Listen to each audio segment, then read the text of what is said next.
हाय, मी शिवानी. आपला daily mini blogs आणि blogs थोडेसे लेट होत आहेत, त्यासाठी रिअली सॉरी.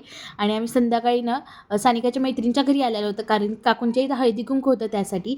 आणि नंतर मग नेक्स्ट मॉर्निंगला मी आवरून वगैरे मस्तपैकी जेल वगैरे टाकण्यासाठी मंदिरात आले.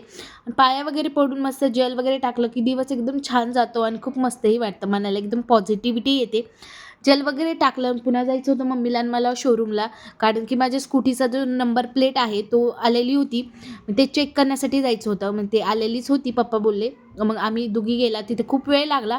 त्यांनी नंबर प्लेट वगैरे बसून वगैरे दिली. त्यानंतर आम्ही घरी आलो. घरी आल्यानंतर सानिकाच्या दुसऱ्या मैत्रिणीच्या इथे आज हळदी कुंकू होतं, मग त्यांच्या इथेही आम्ही गेला. त्यांनी छानपैकी डेकोरेशन वगैरे केलेलं होतं. आणि नंतर आम्ही तिथे हळदी कुंकू वगैरे घेतलं. आणि सानिकाच्या मैत्रिणीच्या मम्मीनं एवढं सुंदर सुंदर जे केलेलं होतं उलनचं, खूपच छान. त्यानंतर शंभूच्या घरी गेले होते. शंभूच्या घरी गेल्यानंतर थोडीफार मस्ती वगैरे केली शंभूच्या इयरबड्ससोबत. आणि नंतर उषा काकूंच्या इथे जाऊन त्यांना बन वगैरे पाडून दिला. आणि अशा प्रकारे माझा डे गेला. Bye friends.